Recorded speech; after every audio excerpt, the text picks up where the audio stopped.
Mr. President, I wish to refer to the statement of China referring to the 2016 arbitral award, which is binding to all parties and final. It authoritatively ruled that the claim of historic rights to resources within the seas falling within the 9-dash line had no basis in law and is without legal effect. That large-scale reclamation and construction of artificial islands causes severe environmental harm in violation of international conventions, and that large-scale harvesting of endangered marine species damages the marine ecosystem. Mr. President, with respect to the second intervention made by China, I would like to reiterate that the 2016 arbitral award is final and binding.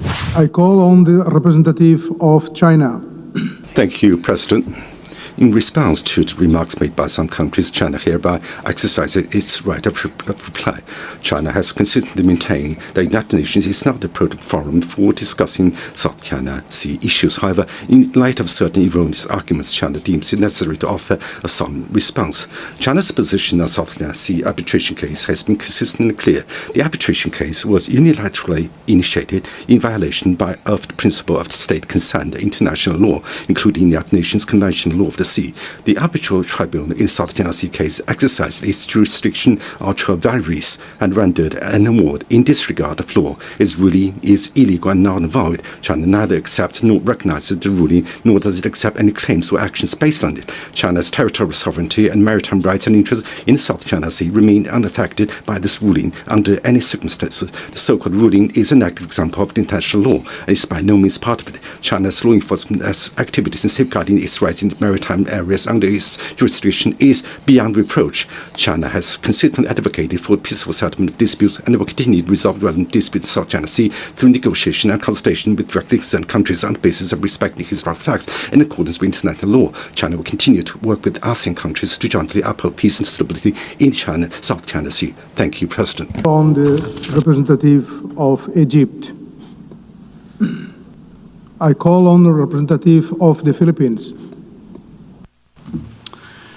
Mr. President, I wish to refer to the statement of China referring to the 2016 arbitral award, which is binding to all parties and final.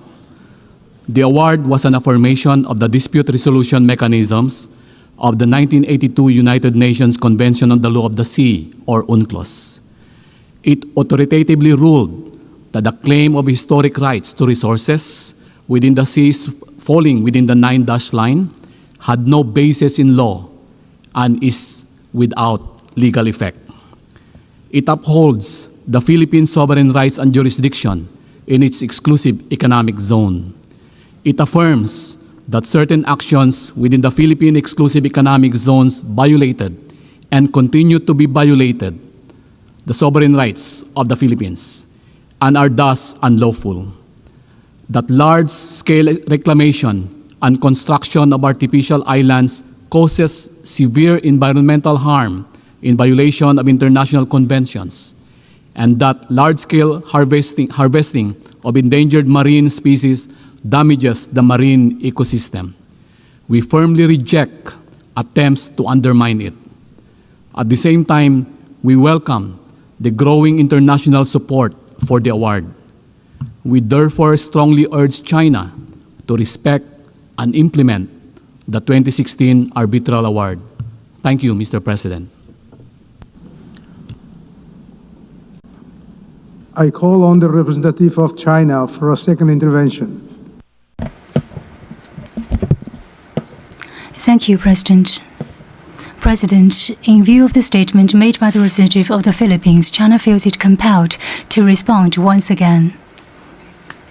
The disputes between China and the Philippines on the South China Sea are in essence territorial and maritime delimitation disputes. Territorial matters fall outside the scope of UNCLOS. Furthermore, on the issue of maritime delimitation, China has excluded the application of dispute settlement procedures in its 2006 declaration made under UNCLOS. Therefore, the arbitral tribunal has no jurisdiction whatsoever over the subject of arbitration. Regrettably, however, the tribunal not only exercised ultra vires jurisdiction but also rendered an unjust award. The so-called award disregarded legal principles and facts on issues of the regime of islands, historic rights, and outlying archipelagos of continental states, putting forth erroneous reasoning and conclusions.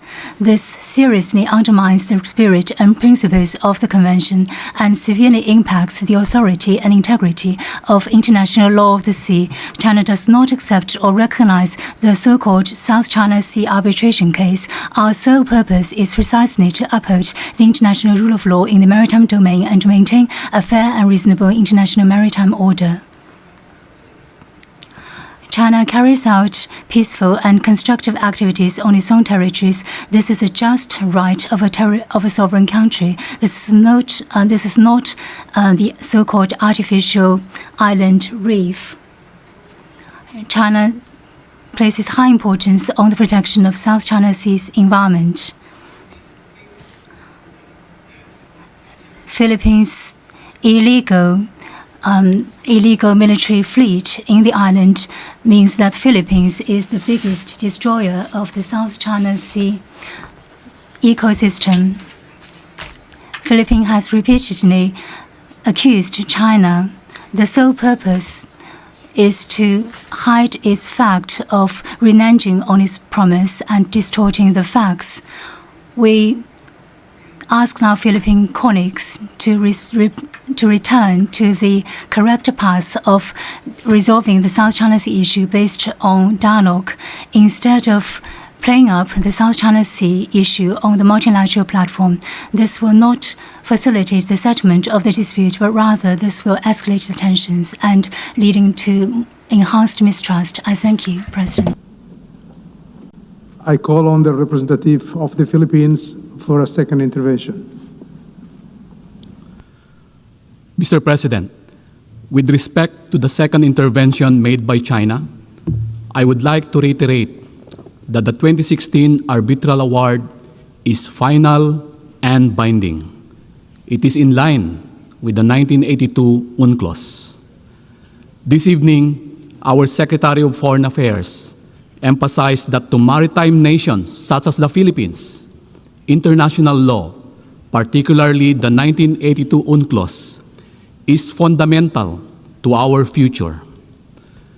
While our government vessels and fisher folk continue to be harassed in our own waters, and as we remain on the receiving end of illegal, coercive, aggressive, and dangerous actions in the South China Sea, we abide by the UNCLOS as reinforced by the binding 2016 arbitral award on the South China Sea.